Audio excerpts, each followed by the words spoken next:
we do record these sessions, and we will share this with you afterwards. I'll send you a link so you can share it with your colleagues. We are at an interesting time. You know, in the last couple of days, we've heard from the Health Secretary, from Boris again, that we are about to take the oath to wear the mask when we go shopping. Interestingly enough, this morning, Matt Hancock was on earlier, not on this channel, but on television, talking about the fact that we won't have to wear them in the office. And one of the things we were talking about last week was obviously the return to the office and the importance of trying to get people back to work. We have a survey that we are jointly sponsoring with the MAAG and the PRCA, which is going to come out before the end of the week, which looks to better understand where we are now. We've been tracking people's propensity to want to go back to the office really for the last 6 weeks or so. And there's certainly a mixed view. Some people are suggesting that it's likely to be September before they properly return to the office. Others are already taking the opportunity to go into the office 1 day a week. We did create a little pack for members and also guests, in fact for any agencies last week, to try and help people in that transition back into the office. There's a whole load of useful information, including the sort of legal do's and don'ts. We've also partnered up with a printer, and we've also partnered up with a supplier of equipment. So should you need equipment for your offices or to provide to your teams to make it COVID friendly, then do reach out to me or to Fraser. In fact, Fraser, whilst you're on the call today, perhaps you could actually put a link into the place where people can get more information on our proposition in that space. Okay, so that really kind of neatly ties in today's panel discussion, and we're joined by, as I say, an illustrious team. We have got the good and the great from the world of associations, associations that represent our industry and our wider industry.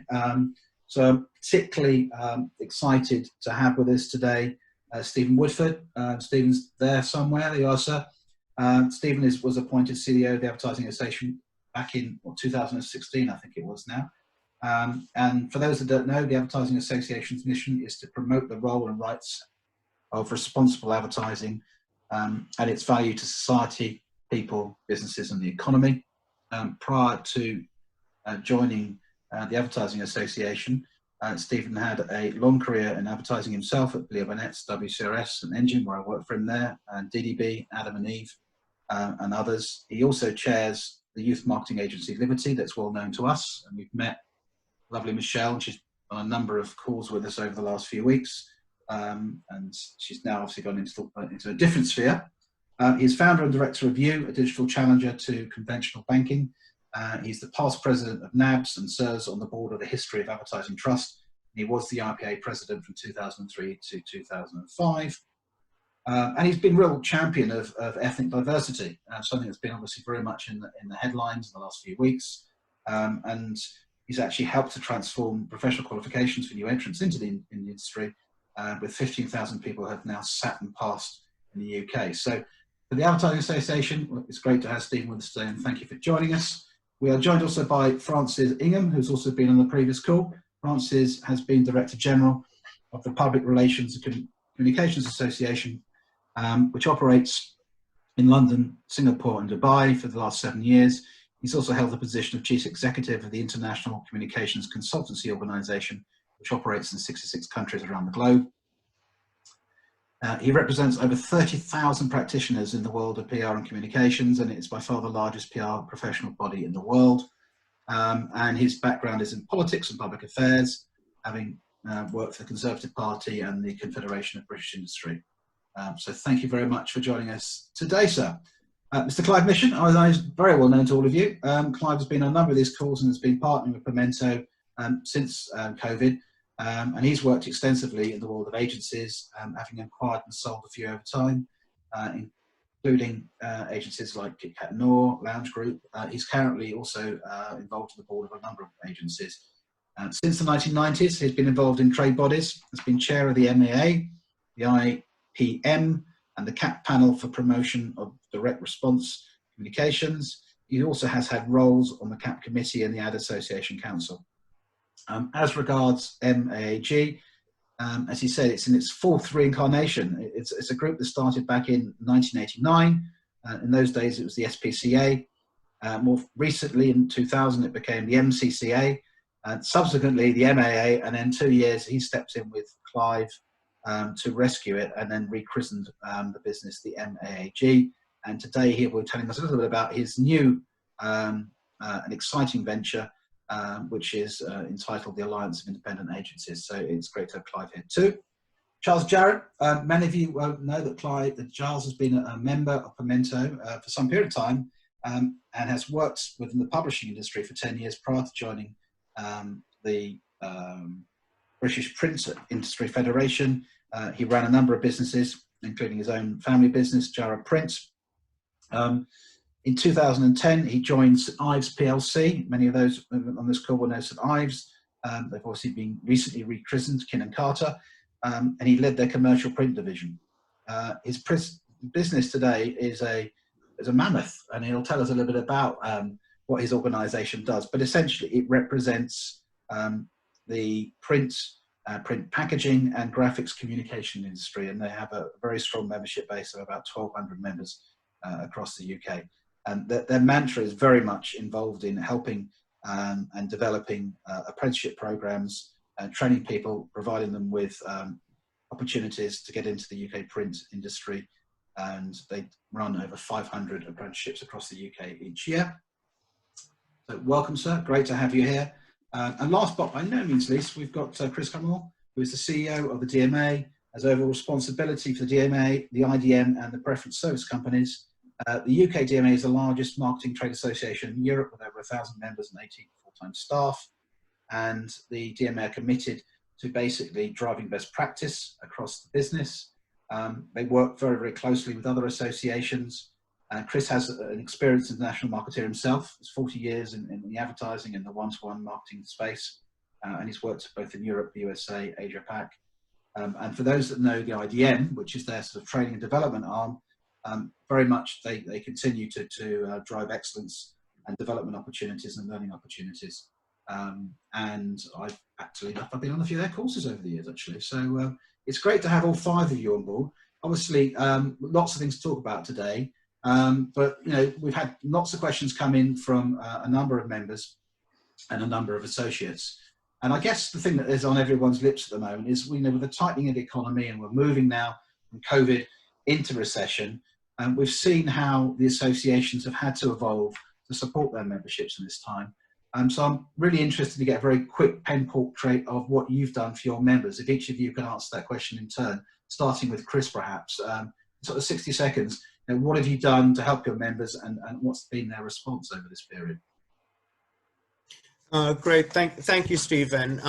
Yeah, I think actually this period demonstrated the value of industry associations. The government engaged extensively in getting input from a wide variety of industry sectors, and really took on board that input as we reflected our members' views into everything from the furlough, the job retention scheme, the C-bills, the business bounce back loans, and so on.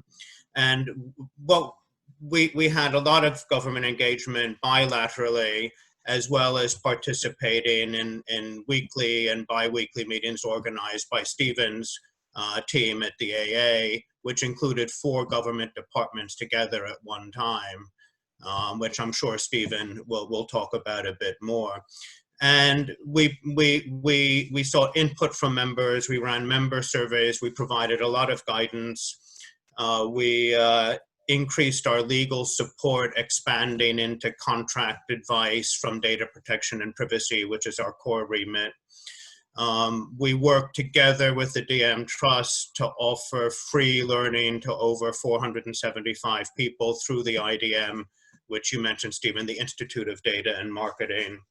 And I think generally, the activity has been well received and considered useful and helpful to the membership community at what was a particularly challenging moment for every business in the UK. Thank you, Chris. And so building on that, Francis, I know obviously you've taken similar actions in your association.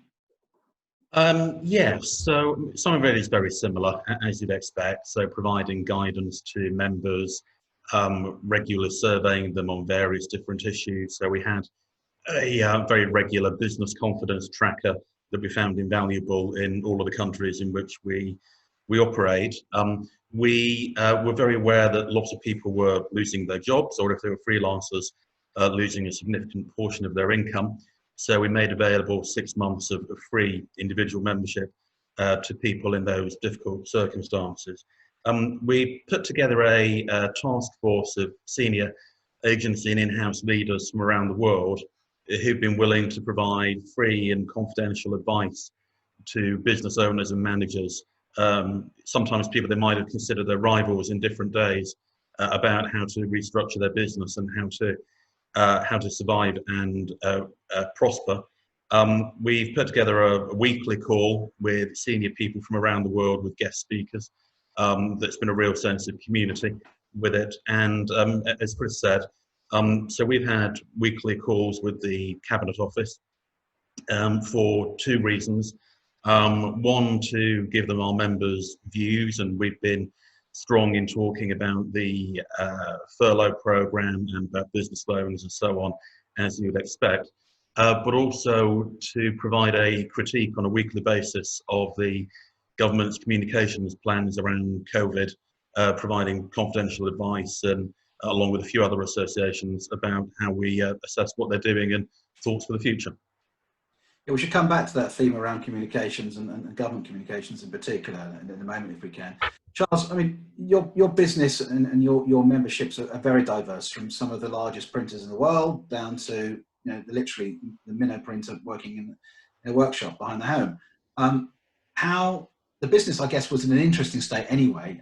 Print over the last few years has seen an element of decline, but was actually having a little bit of a recess, and we were seeing basically print coming back in many areas. What's happened as a result of COVID? Well, you're right. I mean, print's a huge industry. It's a £14 billion industry, Stephen. And actually, the initial challenge for us was around communicating into government about the need to actually not. I mean, there was a period when they were closing down the entire UK industry. It looked like they might do. And what we needed to get across was that actually print includes things like food packaging, things like pharmaceutical packaging, things like actually just hard printed maps, which tube drivers need to happen. And if those things don't happen, then fundamental services fall away. In terms of the services we provide, there's the usual kind of lobbying and representation side of things. But actually also core to what we do is we have a network of in-house health and safety and HR advisors. So our HR team in particular initially were really busy interpreting the particular job retention scheme and helping our members apply that, and then feeding back into government the need to adjust those schemes. And right now, it's particularly about the reopening of the industry. We've done a lot of work around how sites need to become COVID secure and support them in that process. We may touch on it later. Unfortunately, there will be a level of restructuring though. I mean, overall, it's probably accelerated change in our sector though, and we may pick up on that later on, Stephen. I think it's definitely a thing we want to come back to. Stephen, good to see you. Good morning, first of all. Quick question for you. I mean, you were on one of our perhaps earliest calls, and I know at the time, together with Clive and other organisations like the DMA, you were lobbying hard on behalf of agencies and making sure that the creative industry was part of the government's consideration when it came to lockdown and the plans that were put in place there. In the last few weeks, as the kind of tone has changed, and as Boris has tried to persuade as many people as possible to get back out there and get back to work, what are you seeing from your members in terms of their attitudes to returning to work? I think there's still a huge amount of caution about returning to work, and rather like the if you like, communications muddle over face masks, we're seeing a similar sort of muddle going on at the moment about the Prime Minister saying one thing and then that not being followed up. I mean, clearly it would be helpful to a lot of city centre economies if people did start going back to work, but we know from research and anecdotally that the biggest barrier, particularly in London, is fear of going on public transport. So we're still getting rather mixed messaging from government about this, and you know, I think the sooner we do start going back into offices, even if it's half the staff going back in on a sort of rota basis, the better. Because I think we're currently in this very peculiar limbo where the whole industry is working from home. And that is, albeit it's worked very, very well and probably surprisingly well in many ways, that's not sustainable. Nor are we going to go back to how we were before. It's not going to be suddenly everybody in the rush hour again, getting on trains and working sort of 9 till 5 in offices. So we need to, I think, get to this new sort of hybrid of virtual and office-based working as quickly as we can, not only for the good of our industry, but for the good of the wider economy. If we and all the other office-based and service-based industries go back to work, it will make a big difference to the economy. The figures that came out yesterday in terms of GDP growth in May, which I think were just under 2% when the expectation was it was going to be around 5%, just show how sluggish the recovery is and how successful in the sense the lockdown has been. And that's not, that will stifle any growth and any return to growth in the economy. So we have to get back onto, find ways of getting back onto public transport, getting back to our offices, and finding the new ways of working, the new balance between virtual and real world. It's ironic, isn't it? I mean, Chris was saying, and Francis also mentioned it, that you've all had conversations with government about their communications, and we are in the communications industry, yet government seems incapable, with the exception of actually the original lockdown message, to land any of their messages with any degree of certainty. And as you rightly say, that has led to people interpreting what they believe to be the truth and caused a number of problems. Clive, obviously, this is a tough time for associations, let's be honest about it. Members are finding it tough to be able to afford membership. They're questioning, obviously, every pound they spend, not just on this area, but right across all of their expenses. What's been the reaction from your members at this time? And I understand also you've actually taken on quite a few new members. Yeah, we have. Thanks for the opportunity this morning, Stephen. I think it's a time when trade bodies have really kind of come into their own. And I've got to give praise to Stephen and the Advertising Association, because for our members, which are the independent agencies, so therefore ones tend to be smaller, they tend to get left out on a limb and therefore don't have the same kind of connectivity into what's going on as groups do, who are members of larger groups. So we've filled in that gap, and key part of all that is we've been part of the weekly or bi-weekly Advertising Association calls, which has involved us with DCMS and with BAYS, and that's been very useful, and feeding that back to our members. Also, Chris's regular surveys to DMA members have been really helpful, because that's given us a very good insight to the businesses such as ours, and again, we've been able to feed that back to the smaller independents, and they've responded really well to that, because we've held over 100 events during this time, and a lot of those activities have been peer-to-peer. So people in all roles, whether they've been finance directors or people in charge of talent or people in charge of new business, have been getting together with like-minded people to talk about the situation. And as Francis said, they might have, in days gone by, been seen as competitors, but now they've all actually kind of come together, and that kind of collective spirit has been really helpful. One, to let everybody know that they're not alone, and the problems that they're facing, lots of other people are facing too, and that's really been true, not just in the UK, but all over the world. And for that, people have got some kind of support from doing that, and have taken on the advice to which others have been given, and it's given them confidence to pursue their own route. And because we opened our doors to everybody at the beginning of COVID, whether they were members or not, we opened our doors to the whole of the independent agency community. We worked with Pimento, we worked with the Network One. So those collaborations have been absolutely crucial, because we've all been learning from each other. And I think, you talked about new members coming on board. It's because that word has got around, and therefore people have recognized the value that organizations like ours and I'm sure my colleagues on the panel would agree, their members have seen the benefit from doing so, and therefore have found room in their discretionary expenditure to support us. I would say we offer tremendous value. You know, our value might be £1,000 for a very small business, and therefore at £100 a month is not a huge amount to necessarily pay when you are getting real value by able to talk to a range of your colleagues. But fundamentally, we've opened the doors and let everybody, and therefore they've seen the value, and that's why people are coming back to us now. Yeah, it's fascinating. I think that as organisations, as associations, there is a kind of collective responsibility to help everyone through this period. And it's been fantastic to have the collaboration between all. And one would hope that that will continue, because I think that there is massive benefits, because each of us delivers something slightly different. Each of us is focused in different aspects in protecting and promoting the industry. Some, as you rightly say, are representing both independents and groups. Others obviously are focused much more on the independent category, but ultimately we all want to see this industry thrive. If I come back to Stephen again, if I may, the next stage of this process, there's some data that Annabelle Dunstan has just published on the chat box there, saying that she's just completed a pulse survey amongst 1,000 agents in the comm sector, and 87% of people are fearful of returning to work if they use public transport. So that concurs with your point of view a second ago. But over half want to return to work, but only 2 to 3 days a week. Now, one of the issues around that, obviously, is the fact that a lot of agencies have two fundamental overheads: people and property.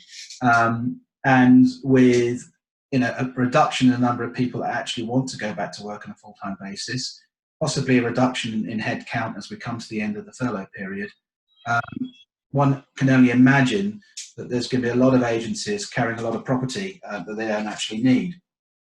Have you been approached by any of your members on this particular subject, and is there any actions or activity that the AA would get involved in trying to support members here, or is it really not part of your brief? It's a really interesting point, and I think that data shows in a way how rapid the change has been. And I think this new post-COVID way of working, we need to get to very, very quickly.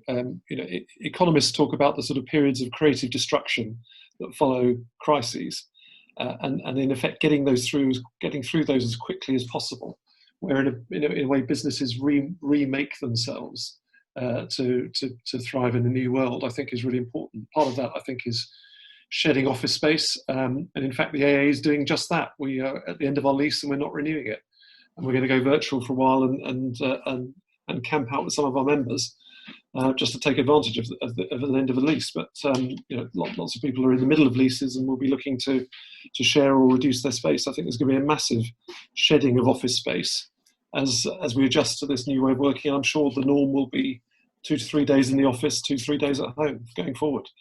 And in a way, that's a good thing, because I think one of the things that we've certainly felt as an organisation, and I'm sure many others, both in trade bodies and businesses, would have felt across the last 3 months or so, is actually this has been good for productivity. I don't know. It'd be interesting to get a sense from on the chat whether people feel productivity is the same as it was before, has gone up, or has gone down. I mean, clearly there's been a fantastic amount of work adjusting with clients to the changing circumstances and changing plans. But my feeling as an organisation, but also more importantly, the feedback we're getting from our members, is that actually this is a generally a more positive way of working. People find it more productive. They find it more the work-life balance better. But they're looking to augment it in a sense and go back to the office so that we can have this mix of real world meeting and virtual world contact. One of our members said to me that we need to stop thinking about the office as a flat space on which to put your laptop, because actually that's what you do at home. You go to the office to do the things you can't do at home. And I think that's particularly in our business, which is all about creativity and interaction and collaboration. That's a really exciting thought. Once we get through this transition about what does the post-COVID office look like? It's not about perspex screens and hand sanitizer everywhere. It's about actually much more collaborative spaces, but also I think spaces which are going to be much more configured for an ongoing mix of virtual and real world meetings, so that meeting rooms have, say, multiple screens in them, so that people in the room don't feel like that they're so disconnected, and people who are on video conference feel that they're in the room. So all of these things I think we need to rethink, and our industry I think is probably one of the best at doing that, because we can be very agile and very flexible about how we do these things.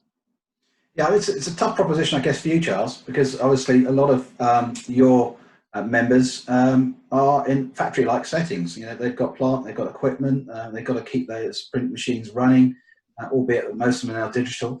And equally too, you have a massive obligation to train and develop younger people and bring apprentices into the industry. And research that we've seen is that, as Stephen suggests, you know, people who are more mature, people who are actually running businesses, are very comfortable with operating in a flexible manner.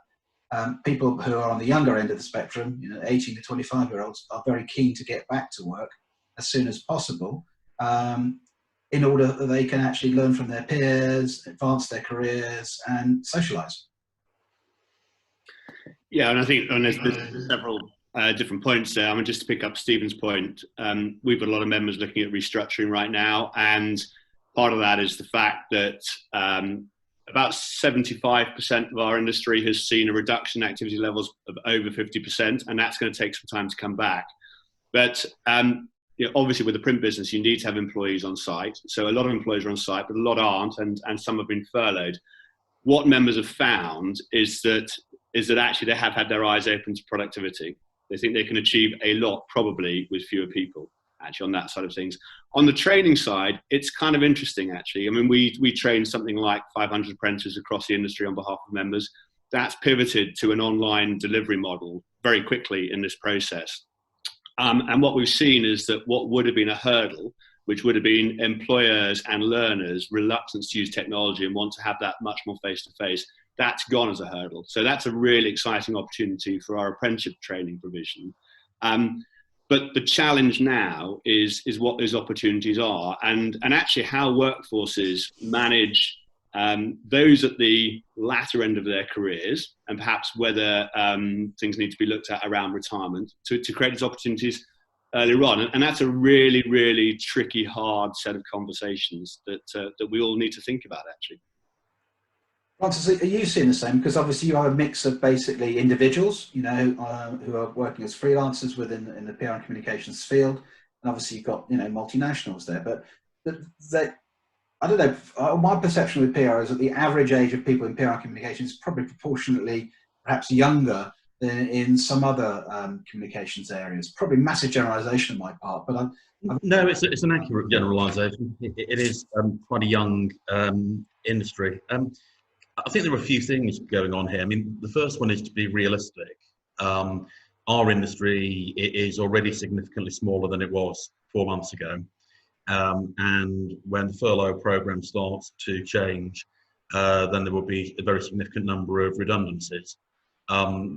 Equally, so we'll be a smaller industry, and that's just a fact, regardless of the recovery that we do see happening at the moment. Then you've got the issue of the accrued debt of rent and rates in PAYE and VAT and so on that will hit people later on in the year. So they're going to be a smaller industry. There will be a downsizing of office space. That's clearly happening already. And to reflect what Stephen said, we're thinking about dumping our office as well, because our lease ends in November. In terms of what it means for future working, I think it's a really complex picture, actually. I agree that in some areas we've all seen increases in productivity, and we've all realised that working from home can be effective, even those of us who've been historically, like myself, sceptical about it. But I've also seen that there's a divide. It's easy if you're in the countryside with a big garden and nice facilities. This is quite a reasonably pleasant period of life in terms of how you work. If you're stuck in a flat share, doing your work on a laptop on your lap, it's not so pleasant. And certainly, a lot of the people we've spoken with in the industry, there's a rise in mental health issues. There's a lack of socializing. Lots of people are feeling the pain. And again, I think it is more difficult to be spontaneously creative when you're on Zoom calls or just dialing somebody up than it is to be in an office. So I guess where that leads us to is smaller PR industry, smaller offices, people going in a couple of days a week. But to reflect again what Stephen said, there does have to be some return to normality and to working some points in the week in the office. Chris, what about yourself? Yeah, we see very much the same things. Both our staff survey and our members survey indicate the same things. Many people would like to continue working from home. But I think some of the points Francis just made and are in the chat, I think it was Paul, made some points about younger people from maybe more diverse backgrounds, lower socio-demographic backgrounds, as we try to attract diverse talent to the industry. Don't have the type of workspaces at home that others do. And I think, as people have said, you lose some of the creative collaboration and the ability to develop corporate cultures. And I think, we need to have some caution about throwing out those things while we just look for cost efficiencies and economics and so on. And I think for everything, there's a pro and a con. We find with our virtual classrooms and online learning and also our council and committee meetings, we're able to engage people from a much wider geographic area without the need to commute to London to take a course or to attend in a meeting. But at the same time, you lose something in terms of the interaction. So I think it's finding the right balance. We're quite lucky. We have a long-term lease on a 5-story building, just pointed out for Francis and Stephen. We have 2 floors of collaborative workspace with training rooms and open plan meeting areas, plus a floor of training suites.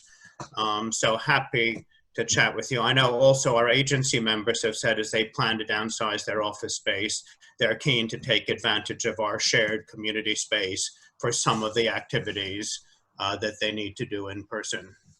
I mean, this is great. I mean, if one thing comes out of this call, we actually find ways in which the associations can actually share space together. That could be a massive step forward, because I think there's real value in that. I also think the idea of agencies from differing marketing disciplines beginning to share space is also encouraging.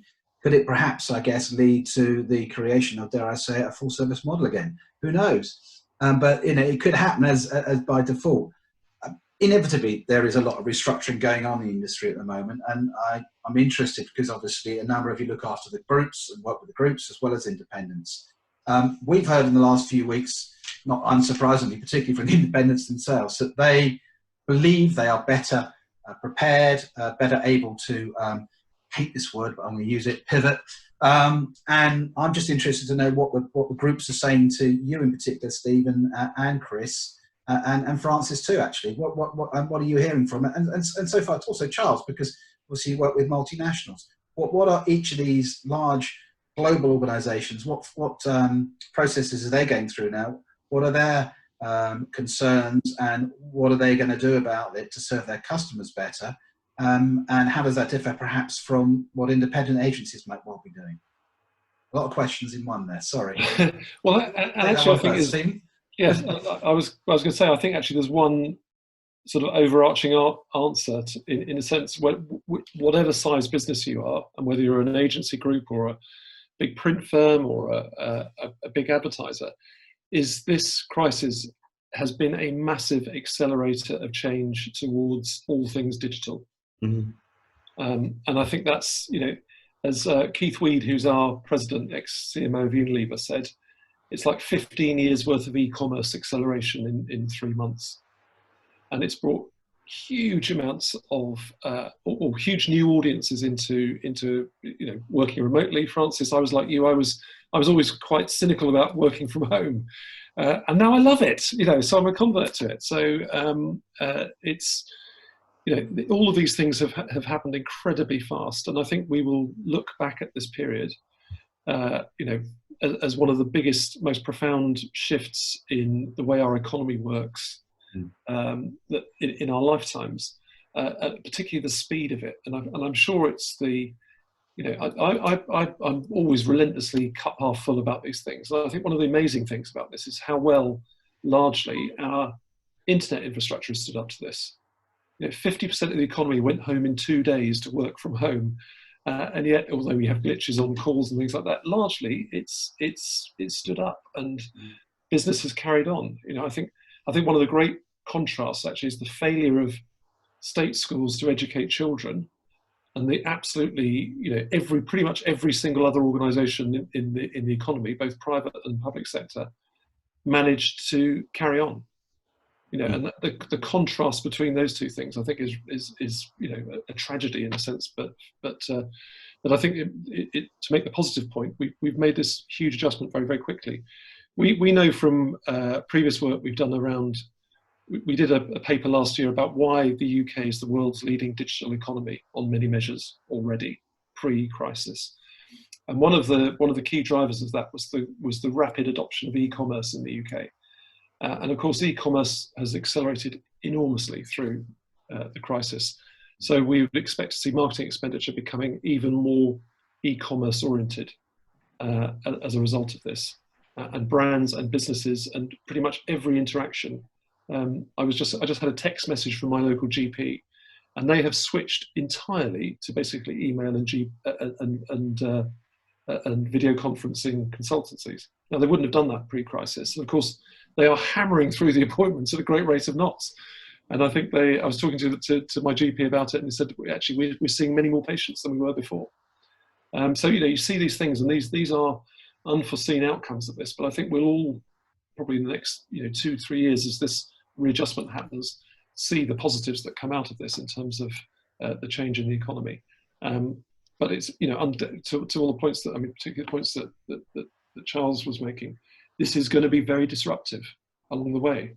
And I think, actually, I want to pick up an idea that Chris mentioned at the start. There is a great opportunity in our industry, I think, to help that process of readjustment and particularly help people reskill as quickly as possible. And something that the trade bodies are talking about and looking to potentially secure some government funding for is to, in effect, get some sponsorship and funding for reskilling through industry training. You know, we've seen enormous, as Chris talked about, enormous uptake of training programs. IPA have reported similar things where, you know, they were getting 3-4 times the level of people apply for training than they were expecting, and they were expecting an increase in demand anyway. So there's a huge appetite, I think, to learn. And I think one of the things that we can all do as an industry, particularly trade bodies, is make that learning as accessible. And as Charles was saying about reconfiguring all his training programs to be virtual, as everybody has done, you know, that's a fantastic opportunity to reskill people, to get them back into jobs and get those right skills for the future, which are primarily going to be digital.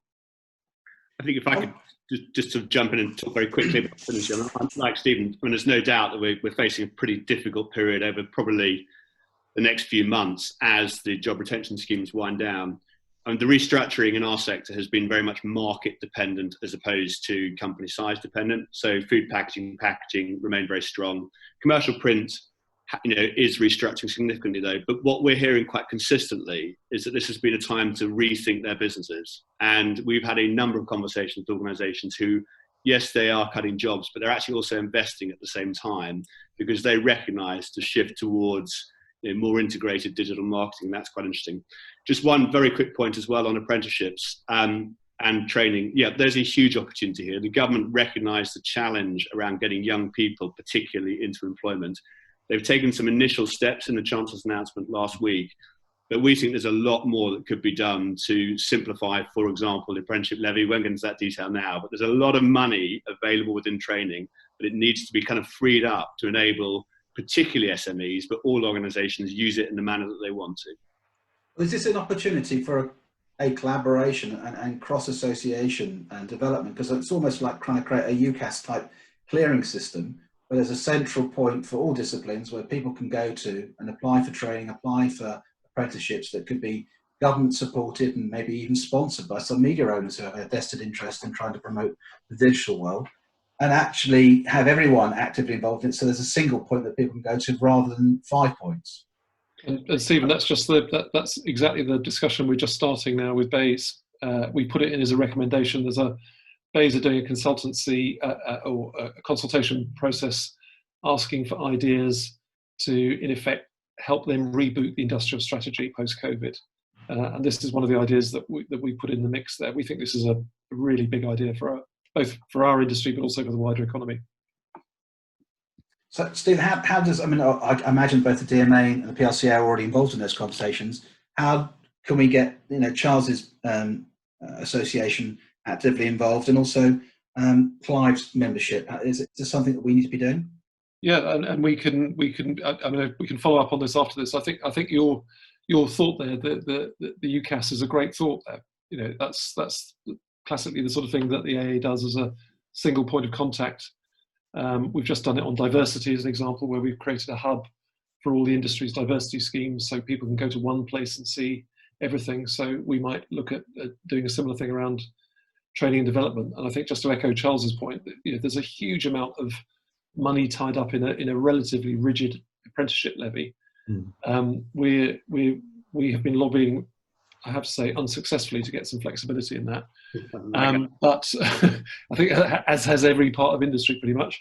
But this might be a better way to go forward, is actually to recognise that industry bodies and industry training is very much more attuned and geared to the needs of industry, much more than anything that in effect is run centrally through a levy system. So, actually getting some funding back into industry to allow industry to respond to the needs of the people in the industry, I think would be a much smarter and much more responsive and much more agile way for government to respond. So that's going to be a big sort of policy push from us as part of the recovery programme. Great. Oh, it would be a wonderful initiative if we can pull that off. That would be amazing. In terms of restructuring support, beyond sort of training, rather than see obviously successful businesses go to the wall, one of the things we've been trying to promote and advocate is that members from all organisations should contact associations if they do find themselves in a poor position, because there are equally a number of members that are doing rather well in this period. And you spoke about the digitalisation, you spoke about the transfer to the digital world, and in point of fact, our digital development agencies and digital services businesses have actually never been busier within the membership. They're working morning, noon, and night on helping clients as well as members digitally transform themselves and develop particularly direct to consumer propositions. With that in mind, I'm just wondering again whether we could prioritise training in that space through each of your individual associations, get people up to speed more quickly, and to fully understand how to not just digitise their businesses, but also how to be able to leverage digital marketing to be able to drive business. Each of you actually offer courses in these areas, and I'm assuming that, again, that's something that we could come back to you on. Yeah, shall I jump in here, Stephen? Obviously, the Institute of Data and Marketing core curriculum is based on data, technology, digital channels, and one-to-one communication, but especially growth areas. It's not just digital channels, it's the whole growth of the data analytics and behavioral science area, and data-driven intelligent decision-making. So we actually prefer to speak about intelligent marketing rather than digital marketing, which is marketing that combines data, technology, AI, and creativity to create that right, compelling, engaging experience, but driven by genuine insight and genuine behavioral knowledge. And so that's what we're focused on at our Institute of Data and Marketing, and building on the heritage that we have with a very strong new LMS platform for corporate learning that has 133 modules available on a per person license basis, 12-month annual license. So a lot of flexibility so that we can fulfill what we call the classroom to boardroom proposition, something for people at the start of their careers or pre-careers right through to when they're in the C-suite. And within the 133 modules, they're organized so there's contents for early career stage, mid-career stage, and more strategic decision-making stages. And we're continuing to build that out as we go. So I think you're absolutely right, but don't forget the importance of data analytics and behavioral insight when we group everything together under the expression digital. And in fact, most of our brand members don't like to speak in terms of digital anymore. They'll speak in terms of data-driven or decisioning or customer experience, customer engagement. Yeah, it's another word up there with pivot, isn't it? Which should probably drop from the vocabulary. I'm going to open up now to all the people on the call and give them the opportunity to fire any questions in the last 13 minutes of the call. So if you've got a question, please just raise a hand and come off mute and then direct it to any of our panel, please. I'm sure you've got questions. This is the point I normally drop Paul in it. I'll just add, Stephen, while you're waiting for the call, people's questions, I think this whole area of collaboration is really important. The AA, the Ad Association, provide a really important place where all the trade bodies kind of come together, and that's a very useful place for us to come. When I was chairman of the IPM, I moved them into Margaret Street with the DMA, and that's kind of part of collaboration. When MAAG started, we were with Francis in the PRCA offices. There are lots of things that we can do together. There's diversity and inclusion, mental health. There's some great activities and initiatives being done by the various organisations. And if we can find a way to effectively all come together more in this time, it's going to be very valuable. And I think the things that Stephen's talking about in terms of apprenticeships and training is going to be another area that we need to collaborate more on. Yeah, I completely agree with Clive about that. In my experience, associations over the years have talked a better game of collaboration than we've actually delivered in reality. And maybe this could be the moment when we change that pattern of behaviour. Okay, Paul, I believe you've got a question, sir. Apparently. Thank you, Stephen. I thought the panel were great for a start, so thank you very much. Very, very informative, and I think that last point actually segues nicely into the question I would have, and that really, having sort of spent a long time in one of the holding companies, I think the holding companies have been much better than the, if you like, the independent sector of actually driving efficiencies, which then, in my opinion, has helped their employees. So, for example, on one of the questions and one of the pieces I've just shared there, I've seen initiatives that they're getting on with now of looking at sort of creative WeWork type space going forward that will benefit their members. And I think for me, the contributors towards this debate, I think, should be in the lead of that conversation for all of the respective members of the MAAG and the AA and etc. And I certainly see, when you look at places like, you know, Omnicom, Southbank space, etc., then surely if we're going to take a lot less space collectively, if we take all of the members that are on this call, then there has to be a way that the independent sector can compete on a fair basis, whereas they appear to me to be ahead of the game even now. And again, I think we would all certainly be aware that they're already trying to push that cost even further down by incentivizing all of their agencies to take 25% less space and less cost getting into 2021. And I think all that's going to do is place the members on this call at a further disadvantage competing with them unless we respond to it. And I'd be interested to see, taking the spirit of this conversation, is, you know, what have my associations ever done for me? I think going forward, I'd expect the associations to be leading that conversation with this group of agencies. Good point. And I think, you know, if we can actually, you know, build those bridges and work together on that. And I don't think it's just the associations. I also think there's a responsibility on the collectives. And there are a number of those in the UK and overseas. And interestingly enough, if you take the combined membership of all the people on this call, it's still a fraction of the industry. You know, we've got 17,500 agencies apparently in the UK alone. So there's huge capacity for growth, huge opportunities to support and help each other, and we should take every opportunity to do that. Annabelle, talking about growth, you had a question. I did, yeah, and some observations. So thanks to all the panellists. Really great to see you all in one place, because not only am I a member, but I work with a number of you. So Pimento, MAAG, PRCA, and the ICO with Francis. And I suppose I've got quite an interesting view because I'm seeing it from the outside of how associations add benefit to members. So it was really good to hear your summing up of what you think you've done in the last 3 months. And another organisation we work with is MEMNET, who are the trade association for trade associations. Weirdly, it exists. And up until probably about 18 months ago, they've been banging on saying that actually they thought the future for the associations and trade orgs was actually in danger because the younger members coming up through their careers don't see them as relevant. And I think what you've done during COVID has been fantastic to pivot and actually really understand what members need.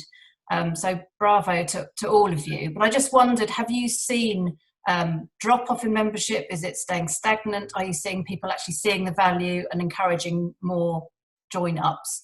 And if so, of that profile, are you attracting the younger members? So are you seeing that as a positive for membership organisations in general? Who's that to, Annabelle? I'll put that to, Francis, I'll put you on the spot. Thanks, Annabelle, very kind.